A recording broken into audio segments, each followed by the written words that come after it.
She arrested a man in a MAGA hat, suspecting him of being a criminal, only to discover he was a presidential advisor. Her career was rocked by a scandal that captured global attention. The bus terminal buzzed like a beehive. Announcements about departures blended with conversations and the clatter of suitcases. FBI agent Laura Hunt stood by a coffee machine, holding a cup of cold cappuccino, scanning the crowd with a sharp gaze trained to catch the smallest details. Gestures, expressions, quickened steps. Today, she was tasked with identifying and apprehending a suspect involved in large-scale financial fraud. The suspect was described as middle-aged, composed, and adept at blending into a crowd. Laura was a consummate professional. Her reputation was built on successful arrests, but in recent years, she increasingly relied on her intuition, much to the annoyance of her colleagues who preferred sticking to standard protocols. Too direct, they said behind her back. Laura, however, believed a straight line was the fastest route to the truth. Despite her objectivity, she had a weakness. She couldn't stand Republicans, and the sight of a red MAGA hat triggered her instant antipathy. Amid the crowd, her eyes landed on a man. He was dressed modestly, dark jeans, a checkered shirt, and a bright red "Make America Great Again" hat. The accessory made him stand out sharply. He was calmly flipping through a newspaper, seemingly on a picnic rather than in the middle of a federal manhunt. His level of relaxation struck Laura as suspicious.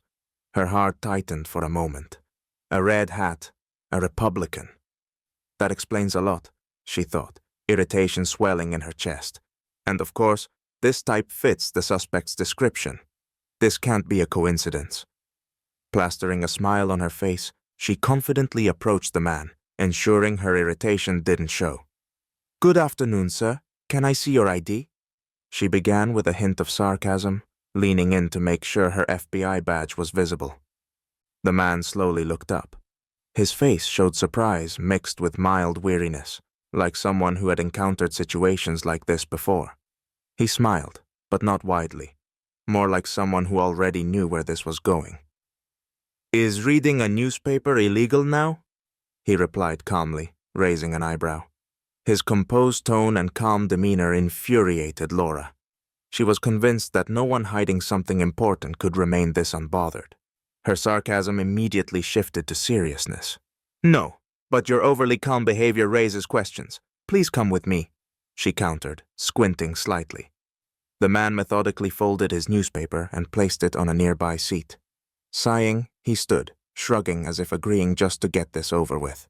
"You know, this is the second time this month the FBI has invited me for a chat," he said, rising. "I hope you'll at least offer me coffee this time." His remark drew curious glances from passers-by. Someone discreetly recorded the scene on their phone, while others exchanged intrigued looks. For a brief moment, Laura hesitated. Her professional instincts told her there was something unusual about him. She shook her head, pushing away doubts. "If you're as innocent as you claim, there won't be a problem," she retorted, leading him toward the exit. Behind them, the murmuring crowd exchanged whispers. Some smiled knowingly, while others murmured, "That hat again." For Laura, it was a matter of pride, uncovering what this gentleman with the newspaper was hiding. The chapter ended with the click of handcuffs, but a sense of tension hung in the air. It was clear this man had more surprises in store. The FBI interrogation room was a stereotypical movie set. Dim lighting, a metal table, 2 chairs, and a one-way mirror behind which someone important always lurked. Laura Hunt sat across from George Powell, staring him down. Her fingers tapped rhythmically on the table, as though trying to extract a confession. Yet George, despite the tense situation, looked like he was attending a job interview, not a federal interrogation. "George Powell," Laura said slowly, leaning back in her chair. "According to your records, you're financially successful. Perfect credit score, no major debts. Even your taxes are up to date. For someone in a MAGA hat, that's suspicious." She shot him a scrutinizing glance, searching for even a flicker of unease. "Having clean finances is a crime?" George asked, raising an eyebrow. His tone remained as relaxed as it had been in the waiting room, No, but it raises questions, Laura countered, leaning forward, especially considering your ties to several prominent Republican funds. George froze momentarily before smirking. Ties to funds? Yes, it's called donating to charity. If that's a crime, you'll need to arrest half the country. Don't be flippant, Mr. Powell, Laura said coldly. We know such funds are often used for money laundering. George shook his head, smiling as though he'd just heard a bad joke. Are you serious? Sounds like a detective show plot. Next, you'll accuse me of running a shadow empire? Laura clenched her jaw. She despised suspects who remained composed, especially ones like him, restrained, confident, and clearly unwilling to yield to her authority. We can handle this here, she pressed, her irritation creeping into her voice. Or we can go public. I'm sure the press would love to know who we've detained. George crossed his arms, leaning back in his chair. His gaze was inscrutable. Great idea, he said calmly. I'm all for it. Reporters love surprises. Laura stormed out, her face flushed with anger. Fine, I'll give them a show, she muttered to herself, her determination hardening. 20 minutes later, the FBI press center was bustling with reporters. Laura stood before the cameras, trying to project confidence. Behind her, George sat with the same bright red hat perched on his head. His calm smile and relaxed demeanor starkly contrasted the tense atmosphere. Today, we detained an influential figure connected to certain circles, Laura began, her tone firm. We suspect this individual of financial misconduct and the misuse of political funds for illicit purposes. The reporter stirred, cameras clicking, microphones thrust forward. George adjusted his hat slightly, ensuring the slogan was perfectly visible. Excuse me, one journalist interjected, but why is he still wearing the hat? Is it evidence? Laughter rippled through the room. Laura felt her confidence crack. George turned to her, tilting his head. May I ask a question? He said, loud enough for everyone to hear. Is this event about finding the truth or discrimination over accessories? The room erupted in chuckles. Laura's footing faltered as she struggled to regain control. Questions later, she snapped, trying to maintain her composure. George leaned back in his chair, his confidence so palpable it seemed to infect the crowd. The show's finale was clearly not in Laura's favor. Tank. The laughter of the journalists echoed in Laura's mind as she returned to the interrogation room, frustration bubbling inside her. This man was enjoying himself far too much, and it was infuriating. You're playing with fire, Mr. Powell, she said icily, stepping closer to him. I won't stop until I prove your guilt. George tilted his head, his expression one of amused curiosity. Are you so certain I'm guilty? He asked quietly. Or is it just my hat that bothers you? Laura froze, the words cutting deep. He had pinpointed her bias, turning it into his weapon. That's irrelevant, she said, lifting her chin. This is about facts. George smirked. Are you sure the facts are on your side? Because honestly, I'm starting to doubt you've checked any of mine. Or did you decide I was suspicious, based solely on appearances? Laura's throat tightened. Had she truly let her instincts lead her astray? Just then, the door burst open and her supervisor entered. Laura, my office. Now, he said curtly, his tone laden with urgency. Laura glanced at George, who simply shrugged. Looks like you've received some news, Agent, he remarked with a faint smile. I'll be waiting for the next chapter of this thrilling story. Fuming, Laura left the room, but a sense of dread clung to her. Behind the scenes, something was shifting, and not in her favor. About an hour after Laura's bold statement at the press conference, a motorcade of black SUVs pulled up to the FBI headquarters. Their arrival caused quite the commotion. Agents at their monitors began whispering, while junior staff nervously straightened their jackets. Leading the procession were two men in sharp suits, their expressions exuding authority and seriousness. Trailing behind them was a representative from the White House, whose mere presence silenced even the most talkative in the corridor. Laura, who had been processing the recent events alone in her office, noticed the group and quickly stepped into the hallway. But as she approached, the White House representative coldly ignored her and headed straight toward the interrogation room. Laura felt a pang of unease in her chest. Inside the room, the high-ranking official addressed George, who was still seated calmly at the table, his hands folded. "Sir, is everything all right?" the man asked with deliberate politeness. Laura froze in the doorway, her brain refusing to accept what she was hearing. "Sir? Did he just call George sir?" George gave a slight nod and smirked. "Everything's under control, though I must admit, I'm starting to feel a bit underappreciated." The official turned to Laura with an expression that blended irritation and cold disdain. "Who authorized this detention?" he demanded, though it was clear he already knew the answer.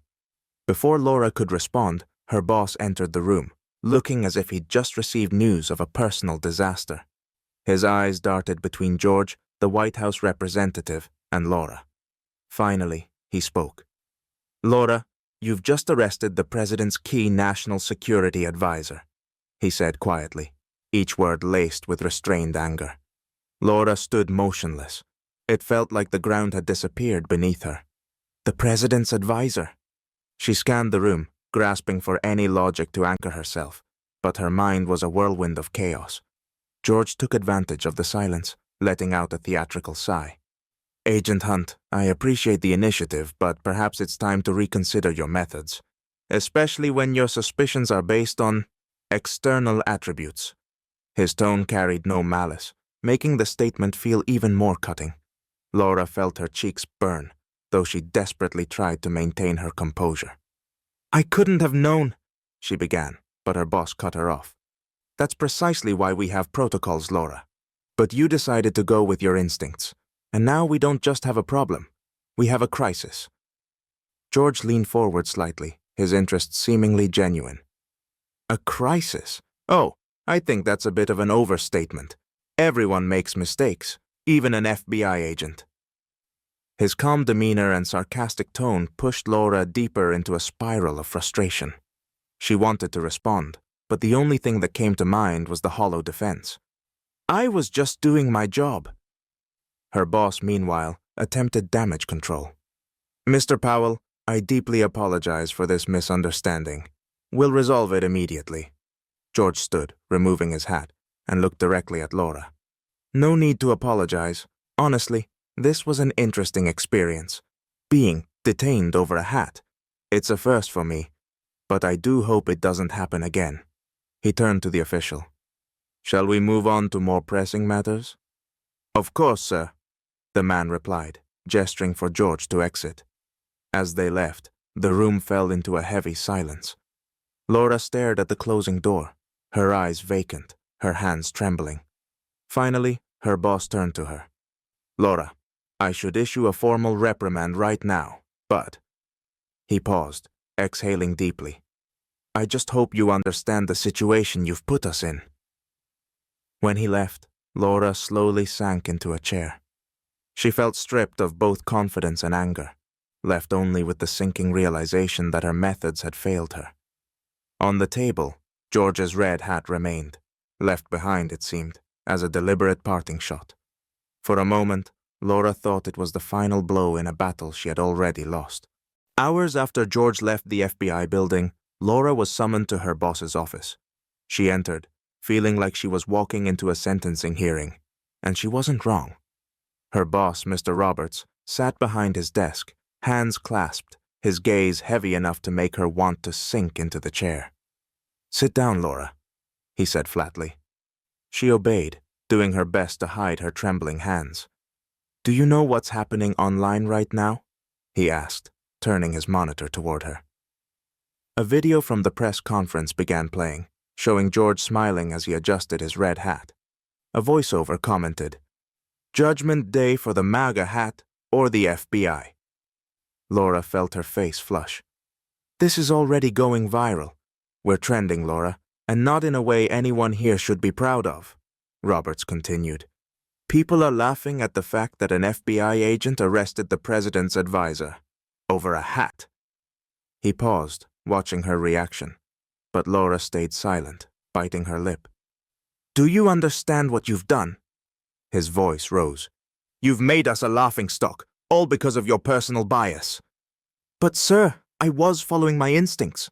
Laura tried to defend herself. His behavior was too relaxed. And the hat, it seemed suspicious. The hat? Roberts interrupted, slamming his hand on the desk. That's your investigative criterion? Should we start suspecting everyone with glasses of espionage now? Laura opened her mouth to respond, but he raised a hand to stop her. No, listen to me. You didn't just make a mistake. You created an internet meme. Roberts pointed to the screen, where tweets flashed by. One read, "When the hat is more suspicious than your taxes." Another, "Red hat plus FBI equals final boss of clownery." Laura bit her lip harder, trying not to show her frustration. Her career was collapsing like a house of cards. "What now?" she asked quietly. "Now," Roberts replied sharply. "You stay quiet and pray this blows over. We'll decide what to do next. But mark my words, one more mistake like this, and you'll be working security at a mall." Inque. Meanwhile, George had returned to his residence and resumed his work without missing a beat. The press, like sharks, swarmed for a comment. But true to his composed nature, he issued a brief, diplomatic statement. "Everyone makes mistakes. The important thing is to learn from them. I'm confident the FBI will take this opportunity to refine its methods." His words quickly gained traction in the media, earning him respect instead of outrage. One major newspaper ran the headline, "Presidential Advisor shows more diplomacy than diplomacy itself." The next day, Laura reluctantly opened her social media feed and saw how her name and the phrase, "The Red Hat threatens national security," had become memes. Her colleagues shared these jokes behind her back, and someone even left a printed cartoon on her desk. George in his red hat with the caption, "I just wanted coffee." The humiliation was unbearable. She hated how everyone was laughing, but she hated even more that George had done nothing wrong, yet emerged as a symbol of poise and dignity. That evening, sitting alone at her desk, Laura reflected on how things might have gone differently. Deep down, she realized her failure wasn't just professional, it was personal. She had judged based on appearances rather than facts, and it had cost her dearly. The red hat still lay on her desk, intentionally left behind by George.